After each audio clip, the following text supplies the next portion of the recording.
में भाई, किचन में पापा, मगर बेटी कहाँ? लव, मर्डर और मिस्ट्री की कैसे खुलेगी गुत्थी? लाल रंग की स्कूटी का खूनी खेल, दहल उठा देश। 7 राज्यों की पुलिस कर रही कातिलों की तलाश। 16 साल की बेटी का सच जानकर कांप जाएंगे आप। 16 मार्च 2024 का दिन था। मध्य प्रदेश के जबलपुर से करीब 200 किलोमीटर की दूरी पर पिपरिया गांव में रहने वाली आरती का फोन बजता है।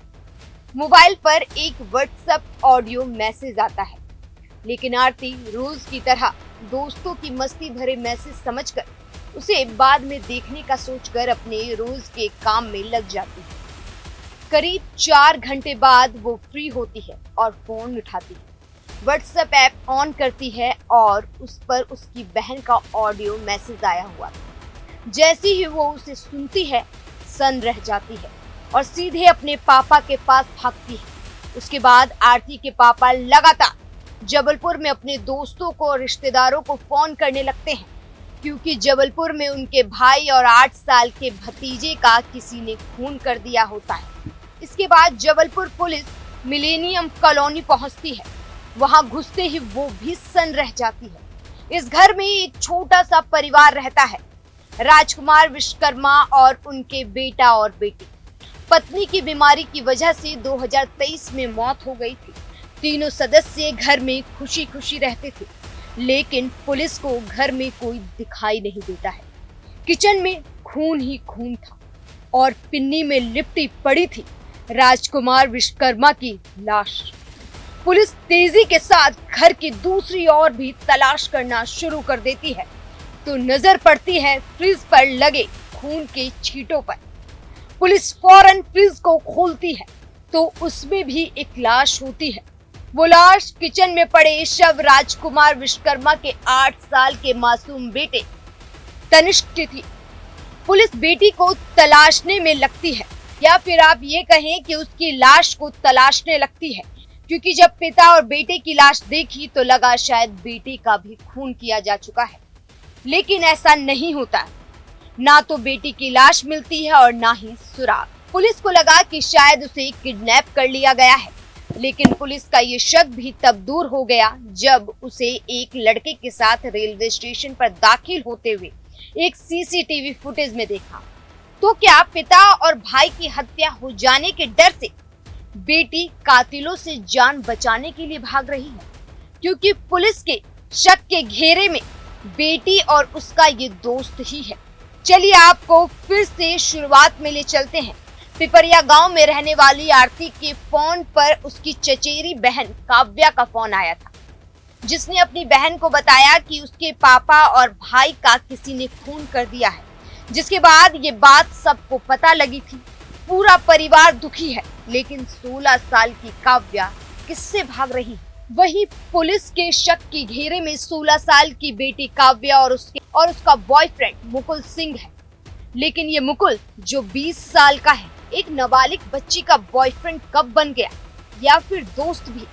इसी की वजह से पुलिस दोनों को हत्या का आरोपी मान रही है, क्योंकि मुकुल सिंह के खिलाफ काव्या ने पुलिस स्टेशन में शिकायत दर्ज कराई थी कि वो उसे परेशान करता है। आपको बता दें कि मुकुल सिंह रेलवे कॉलोनी में रहता है, काव्या का पड़ोसी भी है। पिछले साल सितंबर में काव्या ने उसके खिलाफ पुलिस स्टेशन में एक रिपोर्ट लिखाई थी। उसके बाद पुलिस ने पॉक्सो एक्ट और बाकी धाराओं में मुकुल को गिरफ्तार कर जेल भेज दिया था, लेकिन करीब महीने भर बाद वो जमानत पर बाहर आ गया। ऐसे में ये सवाल उठना लाजमी है कि जिस लड़की ने उसके खिलाफ केस दर्ज कराया था, वो अपने पिता और भाई की हत्या के बाद उसी के साथ क्यों भाग रही, जिसकी वजह से शक की सुई इन दोनों के ऊपर जा रही है। 26 दिन, 8 पुलिस टीमें और 35 से ज्यादा पुलिसकर्मी, 7 राज्य, 9 शहर और एक अंतहीन तलाश जारी, क्योंकि आरोपी पार्टनर में भले एक सिर्फ 20 साल का हो और दूसरी नाबालिग हो, लेकिन सालों लगते हैं जब जाकर पुलिस की टक्कर इस तरह के शातिर कातिलों से होती है। 26 दिन में पुलिस इन दोनों का सुराग नहीं लगा पाई। हालत ये हो गई है कि खाकी वर्दी वालों के लिए अब ये बताना मुश्किल हो गया है कि आखिर ये कातिल कब पकड़े जाएंगे भी या नहीं। पिछले 15 मार्च को जबलपुर में हुई दोहरे कत्ल की इस वारदात ने सिर्फ जबलपुर नहीं पूरे देश को दहला दिया था। हर कोई कातिल को जल्द से जल्द पकड़े जाने की उम्मीद लगाए बैठा है, लेकिन पुलिस की जीप से भी तेज कातिल भाग रहे हैं। मानो ये दोनों पुलिस को चैलेंज कर रहे हो कि हमें पकड़ के दिखाओ। पुलिस को समय समय पर उनके पास मौजूद मोबाइल फोन की लोकेशन का पता चल रहा है, लेकिन जैसे ही पुलिस वहां पहुंचती है वो फरार हो चुके होते हैं। ये दोनों 3 से 4 दिनों में बामुश्किल कुछ मिनटों के लिए अपना फोन ऑन करते हैं, जिससे पुलिस को इनके लोकेशन का पता चलता है। हालांकि जबलपुर पुलिस की 8 टीमों की 35 से ज्यादा पुलिस वाले, जिसमें सर्विलांस के एक्सपर्ट से लेकर जासूसी में माहिर लोग भी शामिल हैं, दोनों की तलाश कर रहे हैं। आपको बता दें कि मुकुल लाल रंग की स्कूटी से ही काव्या के घर आया था और हत्या करने के बाद उसी पर बिठाकर उसे ले गया था और पुलिस की तलाश खत्म नहीं हो रही है।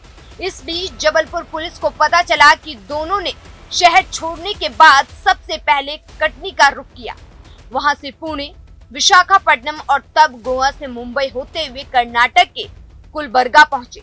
लेकिन इन सारी जगहों पर ट्रैवलिंग के बावजूद पुलिस उन तक नहीं पहुंच सकी। पुलिस को मिली जानकारी के अनुसार शातिर जोड़े इस रेस में सिर्फ बस या ट्रेन नहीं, कैब और यहाँ तक की फ्लाइट से भी ट्रैवल कर रहे हैं। हर जगह पुलिस को सिर्फ सीसीटीवी फुटेज मिल रही है, कातिल नहीं। अब देखना होगा कि ये तलाश कब खत्म होती है और डबल मर्डर की गुत्थी कब सुलझती है। इस बीच एक सवाल सबके दिमाग में आता है कि आखिर काव्या अपने पिता का खून क्यों करेगी और जिसके खिलाफ खुद केस दर्ज करवाया उसके साथ क्यों घूम रही है। और अगर मुकुल से प्यार ही है तो इन सब में उस छोटे से मासूम 8 साल के तनिष्क की क्या गलती थी जिसे हमेशा के लिए मौत की नींद सुला दिया गया। Bureau report, news 1 India.